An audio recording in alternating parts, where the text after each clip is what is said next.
What's up, Flomies? Welcome back to another vlog. Listen, this one is for my Flomies, my guys, my girls, everybody out there that has worked so hard for everything that they have, despite what other people might say about you and your past. So get ready. We're gonna talk about Daddy's dollars.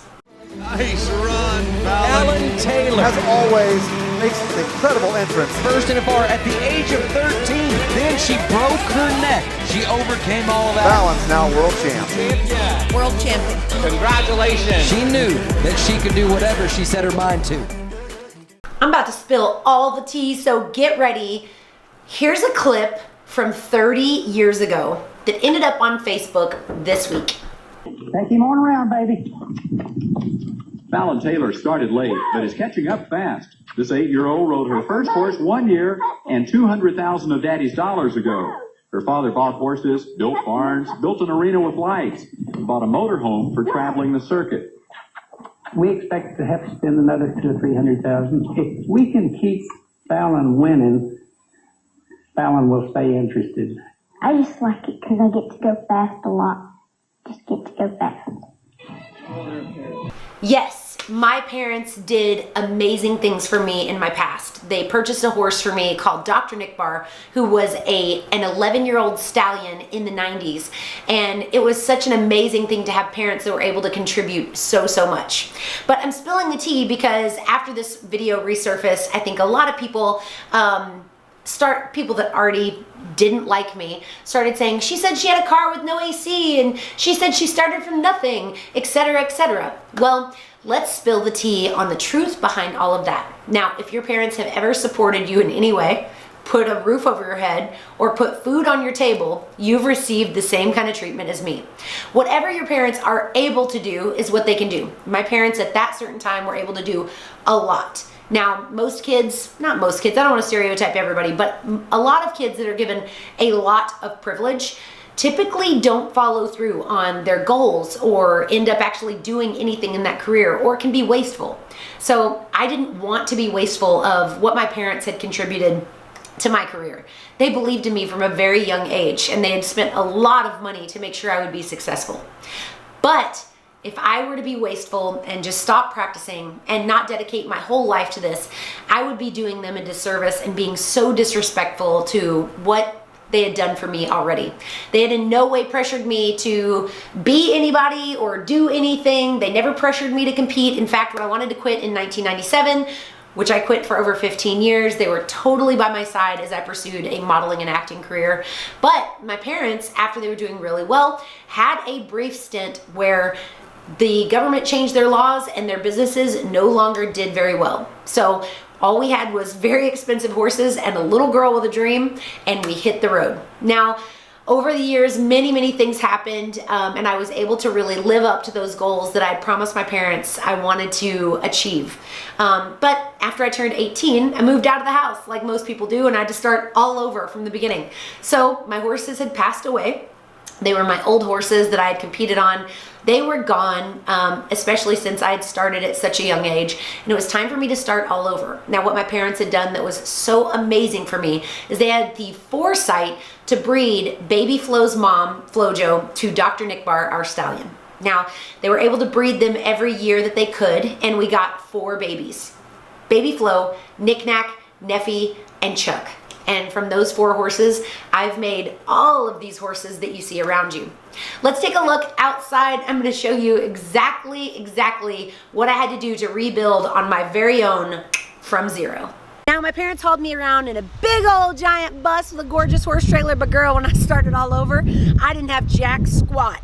So I bought this bad boy for $800 on the side of the road, and yeah, she rusted, but she cute. And I love her and I respect her so much. And in order to memorialize coming from so far, I've left this on my property and she will never leave. The reason that I wanted to show you all this behind the scenes is regardless of how much money your parents contribute to your journey, or maybe they contribute not at all and they don't believe in you at all whatsoever, you can start from absolute zero and still make it. This was my trailer. Yeah, my parents did want to reach out, and my dad did tell me this made me look kind of crappy and that I'd never won anything in my life. Remember, I'd already been to the NFR 4 times, and then going back down on the road after a 15-year hiatus in this rust bucket made people look at me really crazy. And I had to use all of my confidence, which wasn't very much, to believe in myself and get the bad stares and get these crazy crap looks as I went down the rodeo road all the way to the NFR. This is what I hauled in. It's not pretty, but it's mine, and I'm really proud of it. And always, always, always I say, it's not what the trailer looks like, it's what you back out of it. Now maybe you have a gorgeous, fancy, amazing rig with a semi. Do you, boo-boo, and I'm proud of you, and that is such a good look for you. But for me, I'm always gonna keep it small. It's just the easiest thing for me, and I really can appreciate all of the people that have saved up, and that's their dream to get a big rig. But for me, I like to keep it small. For now, I may change my mind later on. Let me show you my house. This is my single wide trailer house that I bought all by myself. And yeah, I'm dang proud of it. This bad boy sits on my ranch and it will never leave. I paid $10,000 for this house. When I got enough money, I redid a lot of things. You can see the stairs need to be redone. But this is a place where when we come to the ranch and Alex and I want to stay for a couple of days, or Cody and I are headed to leave out really, really early at a rodeo, this is where we stay. Yeah, I've got a big fancy house in Dallas now. You guys have seen me hustle really hard for lots of years to get there. So yeah, no daddy's dollars here. This single wide was bought all by myself, and that 10 grand I had to make a lot of payments on because I didn't even have that, and 10 grand is a lot of money. So this house I'm super, super proud of. And again, my parents really wanted to reach out and help me as their business bounced back, but I thought it was super important that the character that I was building in learning all of these really kind of these hardships, I guess, as we go, like especially if you come from middle class, and maybe you don't, maybe you come from a place where you're already having to struggle. The character that you build through the struggle is what's going to make you so successful. When you learn how to get through a place where you're embarrassed where you live, or embarrassed what you wear, or embarrassed what you haul in, and you work really hard to get something really special, don't let anybody tell you it's not good enough, and don't let anybody try to tear you down because you don't have some name brand something that they have. It's all about the character that you build in the struggle, because when you build enough character and you really find your stride and you really find yourself being super successful, all the material stuff really doesn't matter anymore. You'll be so proud of yourself that you don't really need that stuff. If you want it, you want a shiny gold Tesla, go on, girl. That's a good look for you. If you want to live in the same place absolutely forever, that is your prerogative. But don't ever let anybody shame you and make fun of you for where you live, what you wear, or who you are. And I'm darn sure not going to let somebody tell me that my parents didn't contribute to my success, because they absolutely did. Just like most of your parents contribute to your success. Super important that you say thank you, that you're super grateful, because they're the people that are helping us along the journey. If you don't have the same upbringing as me, which many, many people don't, then I really, really want to express that you can dig down and find that fortitude deep within and make your dreams come true either way. Let's go back inside. I want to share a quick story with you about me going to Canada, and I'm not going to cry, but I've cried every single time I've told this story, but I'm not going to today because I'm fired up. Here's the deal. I went to Canada and I was rodeoing in a really bad horse trailer. It upgraded a little bit from that one to another rust bucket that was a little bit nicer, and I was so grateful for it. And I got to Canada and I did not realize that I couldn't use my debit card. I had no money left and I was starving. And I went to the carnival to try to buy a hot dog and had to spend 30 minutes digging out coins from within my truck seat just to be able to eat that day. I had to win in order to eat. And that is a position that I never ever want to be in again, because I want to be able to flourish. I don't want to just survive, I want to thrive.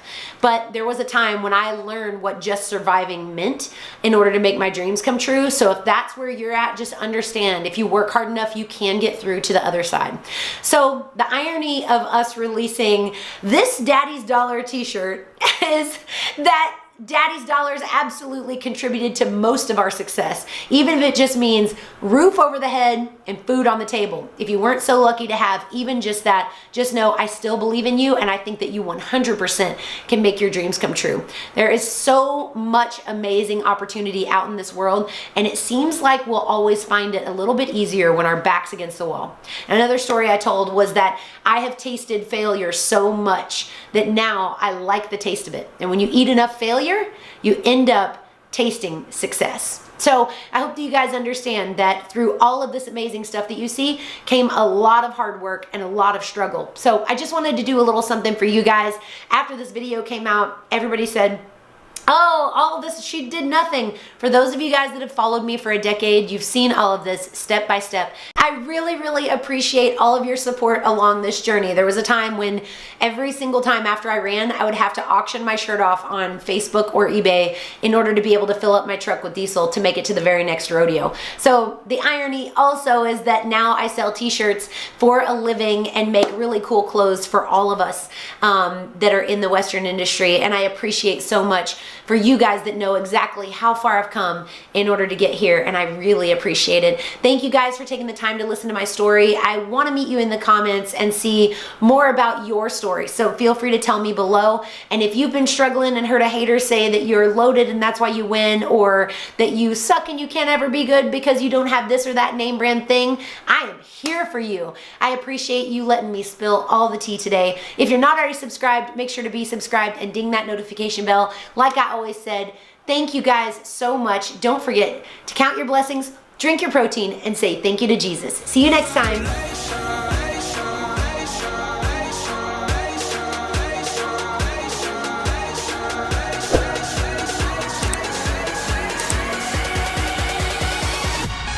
Say congratulations.